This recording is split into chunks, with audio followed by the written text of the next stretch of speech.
അപ്പോൾ എല്ലാവരും വരിക, ജ്യൂസ് കുടിക്കുക, ഉപ്പിലിട്ടത് കഴിക്കുക, നമ്മളെ സഹായിക്കുക. നിങ്ങൾക്ക് എല്ലാവർക്കും ഈ ചൂടത്ത് ഒരു ആശ്വാസം തന്നെയായിരിക്കും നമ്മളെ ജ്യൂസ് എന്നുള്ള കാര്യത്തിൽ യാതൊരു സംശയവും വേണ്ട. ഈ ചൂട് സമയത്ത് ഫ്രഷ് ജ്യൂസ് വിൽക്കുന്ന ഒരു ഫാമിലിനെയാണ് നമ്മൾ ഈ വീഡിയോയിൽ പരിചയപ്പെടുത്തുന്നത്. ചേച്ചി, ഈ ജ്യൂസ് കട തുടങ്ങാനായിട്ട് ഈ ഒരു ആശയം എവിടെ നിന്ന് കിട്ടിയതാ? ഈ ആശയം നമ്മളെല്ലാവരും ഫോൺ യൂസ് ചെയ്യുന്ന ആൾക്കാരാണ്. അപ്പം ഞാൻ യൂട്യൂബ് ഇങ്ങനെ വെറുതെ ഇങ്ങനെ നോക്കിക്കൊണ്ടിരുന്നപ്പം ഏത് സ്ഥലമാണെന്ന് പോലും എനിക്ക് ഓർമ്മയില്ല. ഒരു പയ്യന് ഇത് കണക്ക് ജ്യൂസ് ഇത് കണക്ക് ബോക്സിലാക്കി കൊണ്ടുവന്ന് കച്ചവടം ചെയ്യുന്നു. അപ്പോൾ അത് കണ്ടപ്പോൾ ഞാൻ വിചാരിച്ചു, ഈ പയ്യന്മാരൊക്കെ വരെ ഇതൊക്കെ ചെയ്യാൻ പറ്റുമെങ്കിൽ എന്തുകൊണ്ട് നമുക്കിത് ചെയ്തുകൂടാ? അങ്ങനെ ഒരു ഇത് ഐഡിയ മനസ്സിൽ വന്ന് ഞാൻ ചേട്ടനോട് പറഞ്ഞപ്പോൾ ചേട്ടൻ അപ്പോഴേ ഓക്കെ പറഞ്ഞു, നിനക്ക് അത്ര കോൺഫിഡൻസ് ആണെങ്കിൽ നീ ചെയ്തു. അങ്ങനെ നമ്മൾ ആദ്യം ജ്യൂസിന്റെ കാര്യങ്ങളെ പറ്റി മുമ്പോട്ട് നീക്കാം എന്ന് തീരുമാനമെടുത്തു. എത്ര തരം ജ്യൂസ് ഉണ്ടാവും ഇവിടെ? ഇവിടെ 5 തരമാണുള്ളത്. പൈനാപ്പിൾ ഉണ്ട്, മുന്തിരിയുണ്ട്, മാങ്ങയുണ്ട്, തണ്ണിമത്തനുണ്ട്. ഇപ്പൊ പുതിയൊരു വിത്തൗട്ട് ഷുഗർ, അതായത് ഇപ്പൊ എല്ലാവരും വിത്തൗട്ട് ഷുഗർ ആണല്ലോ, അതന്വേഷിച്ച് ആൾക്കാർ വരാറുണ്ട്. ക്യാരറ്റ് ആ ഒരു ഗണത്തിൽപ്പെടുത്തിയാണ് ക്യാരറ്റ് നമ്മൾ കൊണ്ടുവന്നേക്കുന്നത്. ഇതിന്റെ ഒരു പ്രിപ്പറേഷൻ, മുന്തിരിങ്ങ നമ്മൾ ചെയ്യുന്നത് അത് യൂട്യൂബിൽ നോക്കി തന്നെയാണ് നമ്മൾ പഠിച്ചത്. മുന്തിരിങ്ങ വേവിച്ച് കുക്കറിലിട്ട് വേവിച്ച് അത് അന്ന് ആ ചൂട് മാറുമ്പോഴത്തേക്ക് നമ്മൾ ജ്യൂസറിൽ വെച്ച് അടിച്ച് പഞ്ചസാരയും ചേർത്ത് അങ്ങനെയാണ് നമ്മൾ കുപ്പിയിലാക്കി കൊണ്ടുവരുന്നത്. പിന്നെ ഇത് പാക്ക് ചെയ്തതിനു ശേഷം ഐസ് ക്യൂബ് ഒക്കെ ആക്കിയിട്ട് ഫ്രിഡ്ജിനകത്ത് വെച്ചേക്കും. ഫ്രിഡ്ജിനകത്ത് വെച്ചിട്ട് സമയമാകുമ്പോഴത്തേക്കാണ് ഐസ് ക്യൂബിൽ ഇട്ടിട്ട്. അല്ലാന്നുണ്ടെങ്കിൽ ഇപ്പോഴത്തെ ചൂടിൻ്റെ ഇത് പാഴിപ്പോകാനുള്ള സാധ്യത കൂടുതലാണ്. അപ്പം നമ്മൾ കൊടുക്കുന്ന സാധനം വൃത്തിയായിട്ട് അതേപോലെ ഗുണമേന്മ നല്ലതായിട്ടും കൊടുക്കണമെന്നുള്ളൊരു ആശയം ഉള്ളതുകൊണ്ട് നമ്മൾ സമയമാകുമ്പോഴത്തേക്ക് ഐസ് ക്യൂബ് പൊട്ടിച്ച് ഇതിനകത്തിട്ട് പാക്ക് ചെയ്ത് കൊണ്ടുവരികയാണ് ചെയ്യുന്നത്. ഈ ഒരു ഐസ് ബോക്സ് എത്ര സമയം വരെ നിൽക്കും തണുപ്പ്? 12 മണിക്കൂർ കൂടുതൽ തണുപ്പ് നിൽക്കും. നമ്മൾ ഒരു അമ്പലത്തിൽ നിന്ന് തുടങ്ങണമെന്നുള്ളൊരു ഇതിൽ കടയ്ക്കൽ തിരുവാതിരയ്ക്കാണ് നമ്മളിത് സ്റ്റാർട്ട് ചെയ്തത്. അവിടെയാണ് സ്റ്റാർട്ട് ചെയ്യണത്. അപ്പം നമ്മളത് കൊണ്ടുപോയപ്പോഴത്തേക്ക് ആദ്യ ദിവസം നല്ല കച്ചവടം നടന്ന് തിരുവാതിരയുടെ ഒന്നായിരുന്നു. അന്ന് നമ്മൾ 12 മണിക്കൂർ തന്നെ ഇതിനകത്ത് തണുപ്പ് നിന്ന് എന്നുള്ളതാണ്. അപ്പോഴാണ് നമുക്ക് മനസ്സിലായത് ഇത്രയും നേരം ഇതിനകത്ത് തണുപ്പ് നിൽക്കുമല്ലോ എന്നുള്ളത് നമുക്ക് മനസ്സിലായത്. ചേച്ചിനൊന്ന് പരിചയപ്പെടുത്താമോ? എൻ്റെ പേര് ശ്രീതു, ഇത് ചേട്ടൻ വിശാഖ്.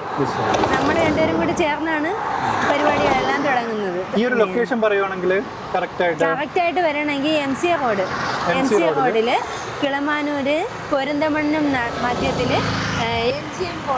MGM കോളേജിന് അടുത്തായിട്ട് ടെക്നിക്കിന്റെ ആ കോളേജിന്റെ തൊട്ടടുത്തായിട്ടാണ് നമ്മൾ.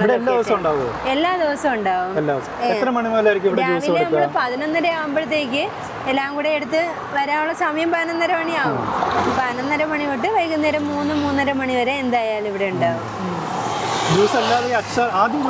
അതെ, ആദ്യം ജ്യൂസാണ് വന്നത്. അപ്പം ഈ പറഞ്ഞ കണക്ക് എല്ലാവരുടെ നിർദ്ദേശങ്ങളും നമ്മൾ സ്വീകരിക്കും. നമ്മളെ കൊണ്ട് പറ്റുന്നതാണെങ്കിൽ നമ്മളത് പ്രായോഗികമാക്കാനും ശ്രമിക്കും. അപ്പോൾ ഒരു ചേച്ചി എന്ന് പറഞ്ഞാൽ നിങ്ങൾ ജ്യൂസിൻ്റെ കൂടെ സൈഡായിട്ട് ഒരു ഉപ്പിലിട്ടതും കൂടെ നിങ്ങൾ ആരംഭിക്കും. അപ്പം നിങ്ങൾക്കതൊരു ആരെങ്കിലും വന്ന് കൊച്ചുങ്ങൾക്കൊക്കെ വന്ന് കൊടുക്കാമല്ലോ.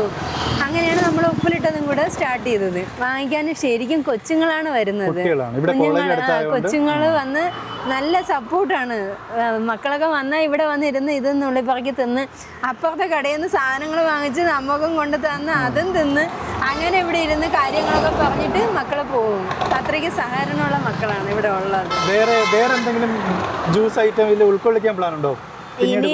ഇനി പ്ലാൻ ഉണ്ടോന്ന് ചോദിച്ചാൽ ഇതണക്കെ വിത്തൗട്ടായിട്ട് വേറെ എന്തെങ്കിലുമൊക്കെ ചെയ്യണം എന്നുള്ളതൊരു ഷുഗർ ആഡ് ചെയ്യാതെ ചെയ്യണമെന്നുണ്ട്. ക്യാരറ്റ് പോലെ വേറെ എന്തെങ്കിലും. അതെന്താണ് ഡിമാൻഡ് ഉണ്ട്. കാരണം എല്ലാവരും വരുമ്പോഴത്തേക്ക് ചോദിക്കുന്നുണ്ട്. ഇന്ന് വന്നത് തന്നെ മൊത്തം പോയി. ഇന്ന് കൊണ്ടുവന്ന് ക്യാരറ്റ് മുഴുവനും പോയി. ഇനിയിപ്പോൾ ക്യാരറ്റ് കൊടുക്കാൻ ഇല്ല. അങ്ങനെ ഒരു സിറ്റുവേഷൻ ഉണ്ട്. അതൊരു ദൈവാധീനം കൂടെ ഉള്ളതുകൊണ്ടായിരിക്കും നമ്മൾ കൊണ്ടുവരണത് മൊത്തം പോകുന്നുണ്ട് എന്നുള്ളതാണ് സത്യം. അത് അങ്ങനെ ഒരു കാര്യം നമ്മളെ മനസ്സിലുണ്ട്. പക്ഷേ അത് കൊണ്ടുവന്ന് വെക്കുമ്പോഴത്തേക്കും നമ്മളെ ജ്യൂസ് അവിടെ ഇരിപ്പാവും എന്നുള്ളത് കൊണ്ട്. പിന്നെ മോര് എല്ലാവരും വന്ന് പറയുന്നുണ്ട്, മോര് ചൂട് സമയല്ലേ മോര്. അപ്പോഴും നമ്മളെ മനസ്സിലുള്ളത് ഈ മോര് നമ്മൾക്ക് എപ്പോഴും നമ്മൾ വയറ്റിനത് പറ്റിയ ഒരു സംഭവമല്ല. നമ്മൾ എവിടെ നിന്ന് മോര് കുടിച്ചിട്ടുണ്ടോ അവിടെ നിന്നൊക്കെ നമ്മൾ കുടിച്ചിട്ട് വയറ്റിൽ ലൂസ് മോഷൻ ഉണ്ടായിട്ടുണ്ട് അങ്ങനെ പ്രശ്നങ്ങൾ അപ്പം നമ്മളെ കയ്യിൽ നിന്ന് ഒരു സാധനം കുടിച്ച് വേറൊരാൾക്ക് ഒരു അസുഖം വരരുത് എന്നൊരു ചിന്ത ഉള്ളത് കൊണ്ടാണ് മോര് നമ്മളിതിൽ ആഡ് ചെയ്യാത്തത്. അപ്പം എല്ലാവരും വന്ന് പറയുന്നുണ്ട് നിങ്ങൾ മോര് ചെയ്യണമെന്ന്. അപ്പോൾ എനിക്ക് പേടിയാണ്. അപ്പം ഒരാൾ പറഞ്ഞു മിൽക്കോട് കമ്പനി തൈരാണെങ്കിൽ നല്ലതാണെന്ന് പറഞ്ഞു. പക്ഷേ അപ്പോഴും എനിക്കൊരു ആത്മവിശ്വാസം ഇല്ല. നമ്മൾ കാരണം വേറൊരാൾക്ക് അസുഖം വരരുതല്ലോ. അതുകൊണ്ടാണ് മോര് തൽക്കാലം നിർത്തി വെച്ചേക്കുന്നത്. അപ്പോൾ ഈ കട തുടങ്ങിയിട്ട് ഈ ഒരു സെയിൽ തുടങ്ങിയിട്ട് നമ്മൾ കടയ്ക്ക് തിരുവാതിരയുടെ അന്ന് തൊട്ടാണ് തുടങ്ങിയത്.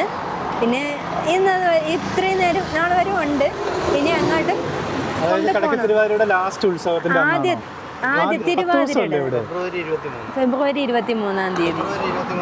10 ദിവസം അവിടെ ഉണ്ടായിരുന്നു. 10 ദിവസം ഇല്ലായിരുന്നു. നമുക്ക് സംഭവം അറിഞ്ഞൂടായിരുന്നു.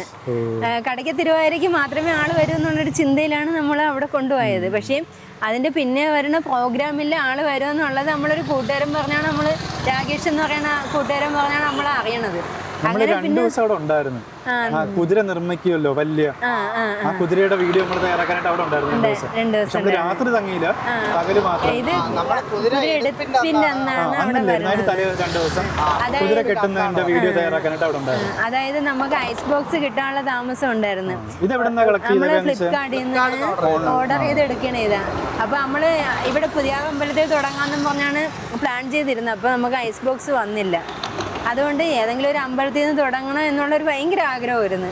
അങ്ങനെ പിന്നെ കടയ്ക്കത്തിരി എല്ലാം ഒത്തു വന്ന് അങ്ങനെ നമ്മൾ കടയ്ക്കത്തിരുവാതിരയ്ക്ക് തന്നെ തുടങ്ങി. ബോക്സും വന്ന് അതൊരു ഭാഗ്യമായിട്ട് തന്നെ കരുതുന്നു. കാരണം എപ്പോഴും കൂടെ ഉണ്ട് ദൈവം, നമ്മളെ കൂടെ ഉണ്ട്. ഈ ഒരു ജോലിയാണ് നമ്മുടെ ഒരു ഉപജീവന മാർഗം. അതെ, ഉറപ്പായും. ഇതിനു മുമ്പ് നമ്മൾ അണ്ണാച്ചിക്കടയിൽ പൊയ്ക്കൊണ്ടിരുന്നത്, ഇവിടെ തട്ടുകട കാര്യമായിട്ട് ജോലിയായിട്ട് പൊയ്ക്കൊണ്ടിരുന്നത്. അപ്പം ചേട്ടന് ഹെൽത്ത് ഇഷ്യൂസ് ഉണ്ടായപ്പോഴത്തേക്ക് നമ്മൾ അവിടെ നിന്ന് അങ്ങ് മതിയാക്കി. കാരണം എന്ന് പറഞ്ഞാൽ ഓട്ടം ജോലി ചെയ്യാൻ BP-യുടെ ഒക്കെ പ്രശ്നമുള്ള ആളാണ്. അപ്പം വയ്യ, പറ്റുന്നില്ല. അങ്ങനെ പിന്നെ അവിടെ അങ്ങ് മതിയാക്കി. ഇത് തന്നെയാണ് ഇപ്പം നമ്മളുടെ ഉപജീവന മാർഗം. പിന്നെ നമ്മൾ കുപ്പി കളക്ട് ചെയ്യും. കുപ്പി കളക്ട് ചെയ്ത് നമ്മൾ നമ്മൾ അഗ്രികടയിൽ കൊണ്ട് കൊടുക്കും. അപ്പോഴും കിലോയ്ക്ക് 25 രൂപ വെച്ച് അത് അവിടെ നിന്ന് തരും. നമ്മൾ ഒന്നും പാടിക്കളയില്ല എന്നുള്ളതാണ് വാസ്തവം. ഉപേക്ഷിക്കില്ല. അതുകൊണ്ട് തന്നെ നാട്ടുകാരൊക്കെ കളക്ട് ചെയ്ത് മാറ്റും. നാട്ടുകാരൊക്കെ ഒരു ഇതുണ്ട്, അവര് വേസ്റ്റ് ഒന്നും അവിടെ ഇവിടെ ഇടൂലല്ലോ. കുപ്പിയൊക്കെ നമ്മൾ വാങ്ങിച്ച് നമ്മൾ കൊണ്ടുവന്ന് കൊടുക്കുന്നുണ്ട്. അങ്ങനെ കുപ്പി വരെ നമ്മൾ വേസ്റ്റ് ചെയ്യാതെ എല്ലാം അതിൻ്റെതായ രീതിക്ക് ചെയ്യുന്നുണ്ട്. വൈകിട്ട് എത്ര മണി വരെ ഏകദേശം ഇവിടെ ഉണ്ടാവും? 3:30 മണി വരെ ഉണ്ടാവും. പിന്നെ തീരുന്നനുസരിച്ച് നമ്മളങ്ങ് പോകും. ഉപ്പിലിട്ടത് അച്ചാറൊക്കെ വേറെ എന്തെങ്കിലും ഉൾപ്പെടുത്താൻ സാധനങ്ങളുടെ ലഭ്യത അനുസരിച്ച് ബീട്രൂട്ട് അങ്ങനെയൊക്കെ ഉള്ളത് ഉൾപ്പെടുത്തണമെന്ന് ആഗ്രഹമുണ്ട്. അത് നോക്കണം. അപ്പോൾ ഈ ജ്യൂസിനുള്ള ഫ്രൂട്ട്സ് ഒക്കെ എവിടെ നിന്ന് കളക്ട് ചെയ്യുക? ഫ്രൂട്ട്സ് ഒക്കെ കളക്ട് ചെയ്യുന്നത് സൂപ്പർ മാർക്കറ്റിൽ നിന്നും കൊണ്ട് പിന്നെ നേരിട്ട് നമ്മൾ ഇടനിലക്കാരിൽ നിന്നും വാങ്ങിക്കുന്നുണ്ട്. അതായത് നമ്മളിവിടെ ഇരിക്കുമ്പോഴത്തേക്ക് ഇങ്ങനെ ബൾക്കായിട്ട് സാധനം എടുത്തുകൊണ്ട് പോകുന്ന വണ്ടിക്കാർ വന്ന് നിർത്തി നമ്മളോട് ചോദിക്കും എന്തെങ്കിലും വേണോ. അപ്പം നമ്മൾ പെട്ടി മുന്തിരിയായിട്ടൊക്കെ തന്നെ നമ്മൾ എടുക്കുമ്പോൾ നമുക്കും അത് ലാഭമാണ്. കാരണം അത് വില കുറച്ച് നമുക്കത് കിട്ടുകയും ചെയ്യും. നമുക്ക് അതേ കണക്ക് ഗുണമേന്മയോടുകൂടി സാധനങ്ങൾ വില കുറച്ച് നമുക്ക് കസ്റ്റമറിന് കൊടുക്കാൻ സാധിക്കും. ഈ എല്ലാ ഐറ്റത്തിനും ഒരേ വിലയാണ്. അതായത് മാങ്ങയ്ക്ക് 120 രൂപയാണ് മാർക്കറ്റിംഗ് വില വരുന്നത്. മുന്തിരിക്കും അതേ കണക്ക് തന്നെ 100 രൂപയാണ്. പക്ഷെ നമുക്ക് വില കുറച്ചാണ് കിട്ടുന്നത്. അതുകൊണ്ട് നമ്മൾ എല്ലാത്തിനും ഈ 40 രൂപയ്ക്ക് തന്നെയാണ് എല്ലാ സാധനങ്ങളും കൊടുക്കുന്നത്. വില കൂടിയതിനും 40 രൂപ, വില കുറഞ്ഞതിനും 40 രൂപയ്ക്ക് തന്നെയാണ് കൊടുക്കുന്നത്. കാരണം നമുക്ക് അതിൽ നിന്ന് എന്തെങ്കിലും വരണമല്ലോ. അപ്പം അതുകൊണ്ടാണ്. പിന്നെ ഒരു കുപ്പിക്ക് വരുന്ന 4 രൂപയാണ് കുപ്പിയുടെ വില വരുന്നത്. നമ്മൾ ബൾക്കായിട്ട് 300 കുപ്പിയൊക്കെ നമ്മൾ ഒരുമിച്ച് എടുക്കുകയാണ് ചെയ്യണത്. ഇവിടെ ആറ്റിങ്ങിൽ വലിയ കുന്നിൻ്റെ അവിടെ ഒരു കുപ്പി ഉണ്ടാക്കുന്ന ഫാക്ടറി ഉണ്ട്. നമ്മളവിടെ പോയി നമ്മളവിടെ കണ്ടുപിടിച്ച് നമ്മൾ ഗൂഗിളിൽ സെർച്ച് ചെയ്ത് നമ്മൾ ഒരുപാട് പഠിച്ചിട്ടാണ് ഇതിലോട്ട് ഇറങ്ങിയത്. എവിടെ കിട്ടും, ഏറ്റവും ഗുണമേന്മയുള്ള സാധനം എവിടെ കിട്ടുക എന്നുള്ളത് നോക്കി അത് സെലക്ട് ചെയ്താണ് നമ്മൾ അവിടെ പോയി സാധനം എടുക്കുന്നത്. അത് ഫ്രൂട്ട്സ് ആണെങ്കിലും കുപ്പിയാണെങ്കിലും ഏത് ഐറ്റം ആയാലും നമ്മൾ അങ്ങനെ തന്നെയാണ് ചൂസ് ചെയ്തത്. അപ്പോൾ ഈ ഒരു ജ്യൂസ് കട വരുന്നത് കിളിമാനൂരിൽ നിന്ന് കാരേറ്റ് പോകുന്ന റോഡിൽ ഇടതു ഭാഗത്തായിട്ട് MGM സ്കൂളിൻ്റെ തൊട്ടടുത്താണ്. വീഡിയോ കാണുന്ന ആരെങ്കിലും ഉണ്ടെങ്കിൽ ഇവരെ ഉറക്കുവാണെങ്കിൽ തീർച്ചയായിട്ടും ഇവിടെ ഇറങ്ങണം, കഴിച്ചു നോക്കണം.